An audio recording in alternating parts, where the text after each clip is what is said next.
Hi hello welcome to our channel. నేను మీ సిరి. ఈరోజు మనం చెప్పుకోబోయే కథ ప్రియ నేస్తం పార్ట్ 123.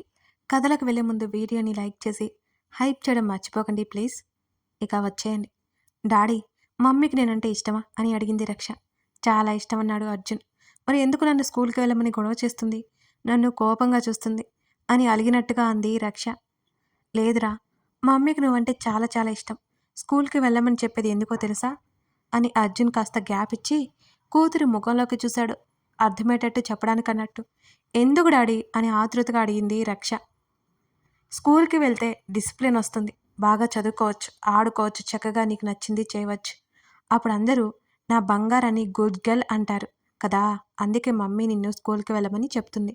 నువ్వు గుడ్ గర్ల్గా ఎప్పుడూ ఉండాలని మమ్మీ అనుకుంటుంది అని చాలా సున్నితంగా చెప్పాడు అర్జున్.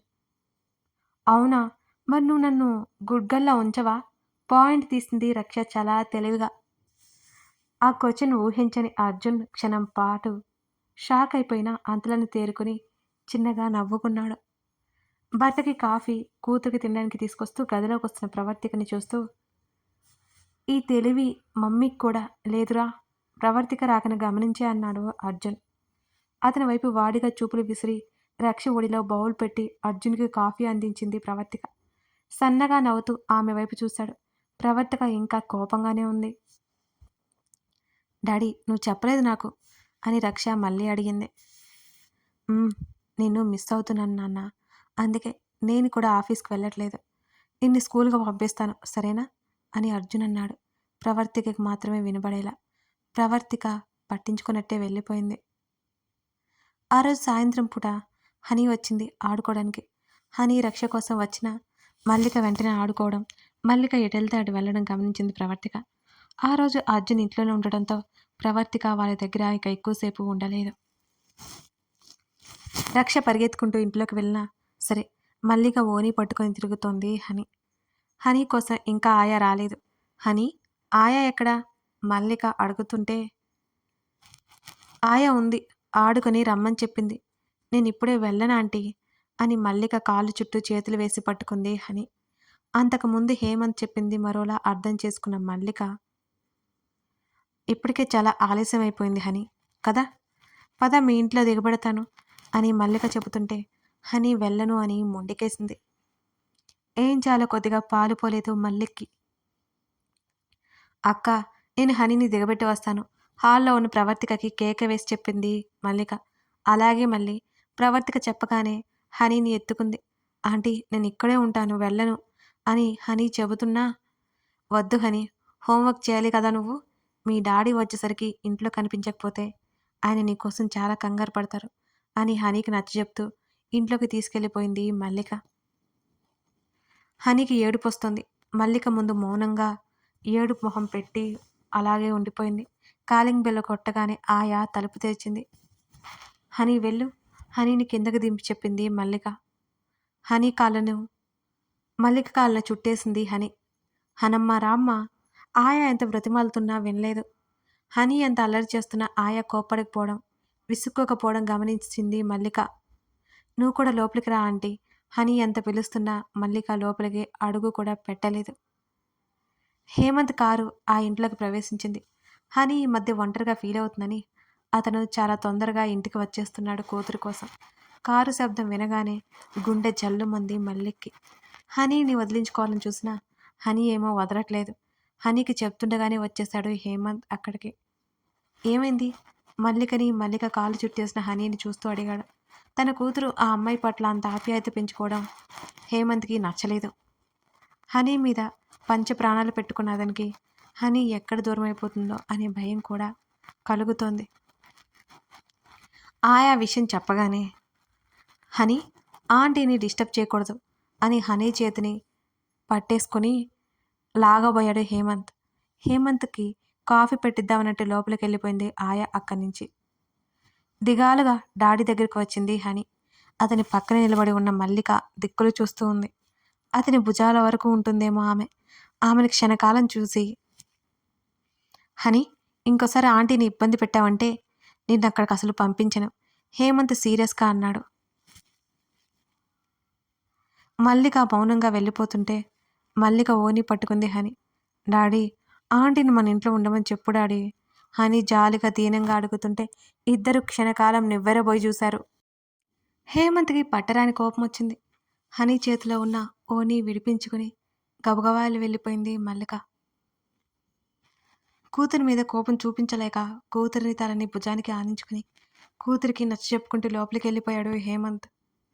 మల్లిక ఏమనుకుంటుందో అని అతని లోపల ఫీలింగ్. హనీ అలా అడిగి ఉండకూడదు. హనీకి ఎన్ని చెప్తున్నా వినట్లేదు. ఇంకలా చెప్పాలో అర్థం కాలేదు హేమంత్కి. ఏదో పాప ఒంటరిదని వాళ్ళు ప్రేమగా దగ్గరికి తీసుకుంటూ ఉంటే హనీ వాళ్ళ మీద డిపెండ్ అయ్యేలా ఉందే. అతని ఆలోచనలు ఇలాగే ఉన్నాయి. అతని ఇల్లు కొనేశాడు. మారడానికి కూడా ఛాన్స్ లేదు. ఏం చేయాలో పాలుపోలేదు హేమంత్కి. ఇప్పుడే ఇలా ఉంటే ముందు ముందు హనీ బిహేవియర్ ఇంకా ఎలా ఉంటుందో. అది నిజంగానే పెద్ద సమస్య అయిపోయినట్టు అనిపించింది అతనికి. అర్జున్ గుండెల మీద పడుకొని నిద్రపోతుంది రక్ష.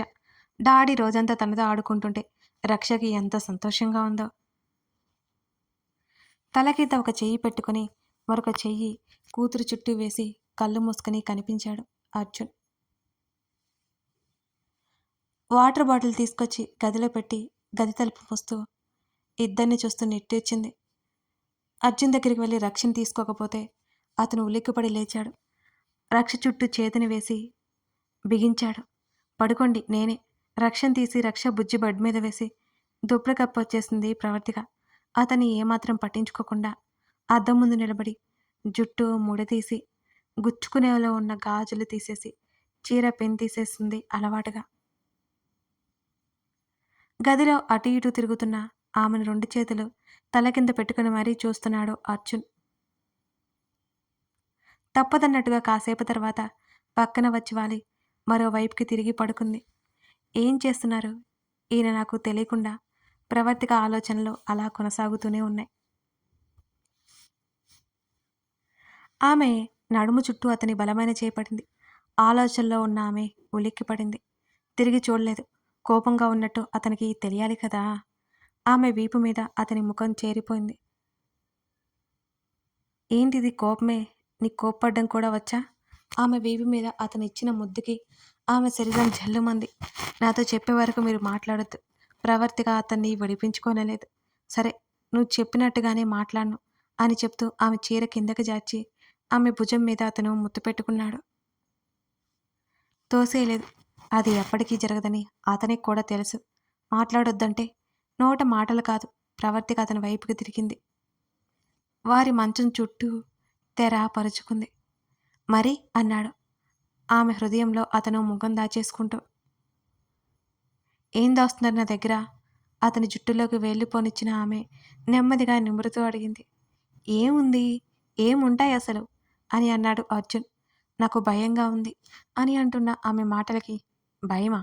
ఎందుకు అని అడిగాడు. నాలాగా రక్షకి ఏదైనా సమస్య ఉందా? అందుకే ఇంట్లో ఉంచేస్తున్నారా అని అడుగుతున్న ప్రవర్తిగా గొంతు వణికింది. టక్కున తల ఎత్తి చూశాడు. ఆ మస్క వెలుతురులో ఆమె కళ్ళలో తలుక్కుమన్న నీళ్లు అతని కంటపడ్డాయి. చచ్చ అదేం లేదు అంటూ గబుక్కున వెనక్కి సర్దుకుని ఆమె తలని గుండెల్లోకి దాచేసుకున్నాడు. మరి ఎందుకు స్కూల్కి పంపించట్లేదు? దాన్ని ఎందుకు అంత జాగ్రత్త చేస్తున్నారు? ప్లీజ్ చెప్పండి, నాకు భయంగా ఉంది. నాలాగా నా నుంచి దానికి ఏమీ రాలేదు కదా. ఆమెలో భయం, ఆమె శరీరం వణుకుతోంది. ఆమె సమస్య ఆమెను ఎన్ని తిప్పలు పెట్టిందో అతనికి ఇంకా గుర్తుంది. ఎన్ని మందులు వాడిందో. ఆ సర్జరీ తర్వాత ఆ నొప్పి భరించలేకపోయేది ఆమె. అర్జున్తో జీవితం పంచుకోవడానికి కూడా వెనకడుగు వేయాల్సిన పరిస్థితి. మరోవైపు పిల్లల్ని కనడానికి కూడా ఎంత కష్టమైపోయింది. అన్నీ గుర్తుకు వచ్చాయి ప్రవర్తికకి.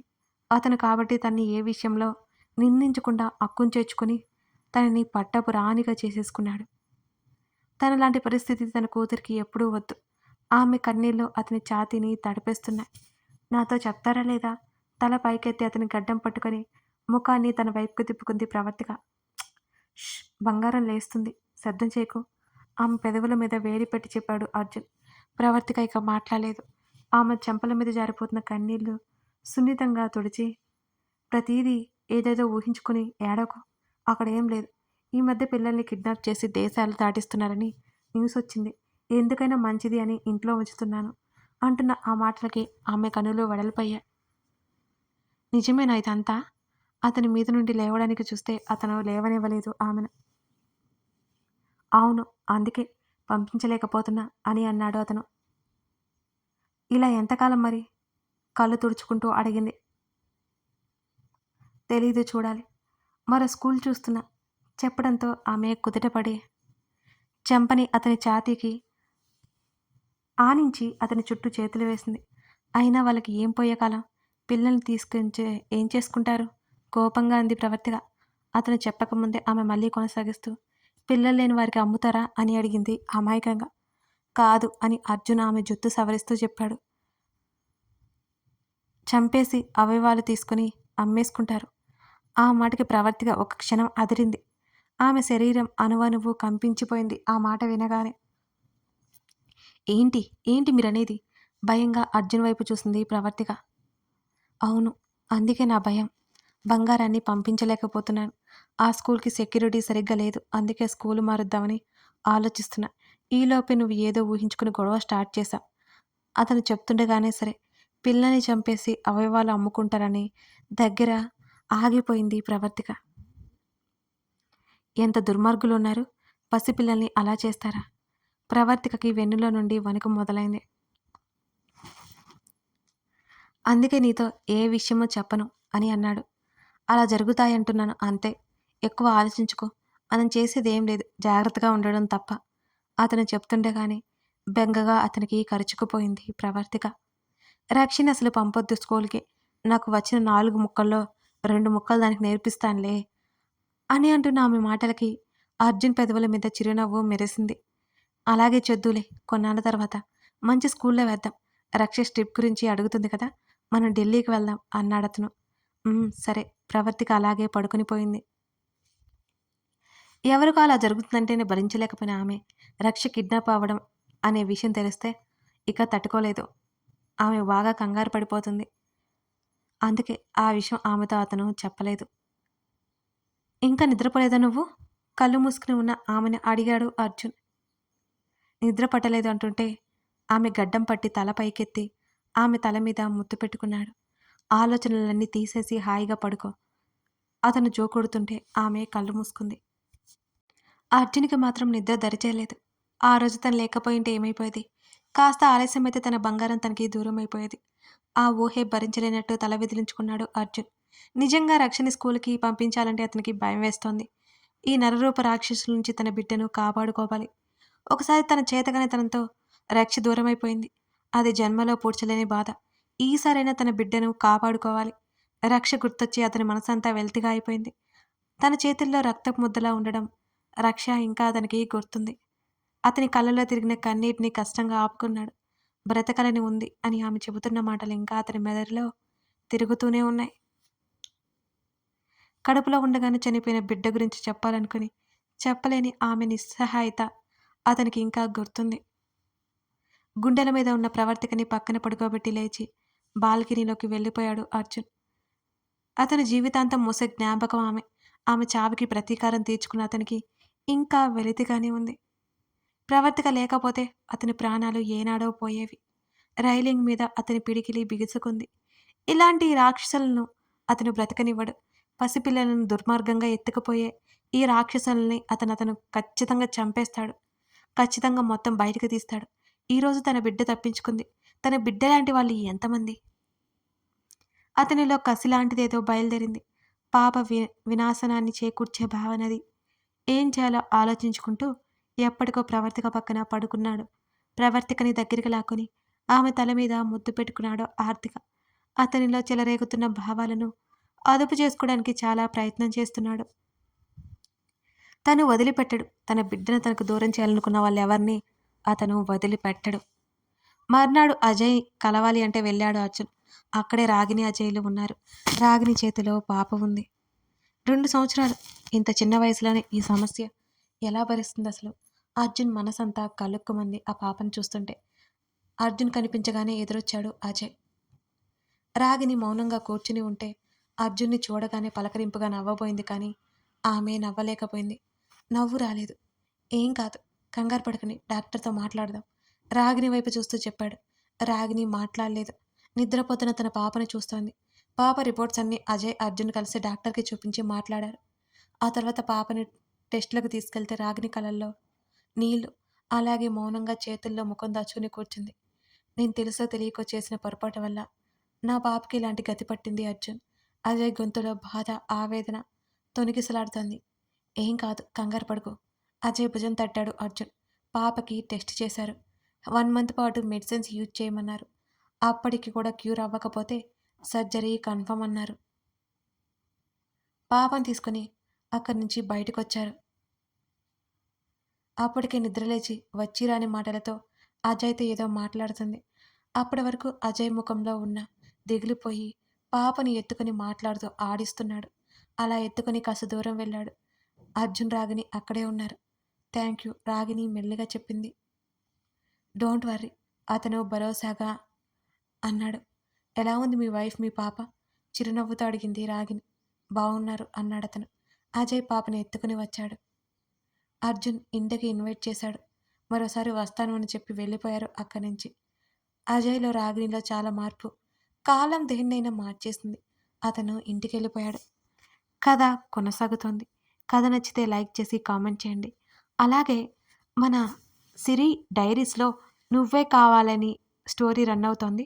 ఓ లుక్ వేయండి. చాలా చాలా బావుంటుంది. Thank you for watching this video.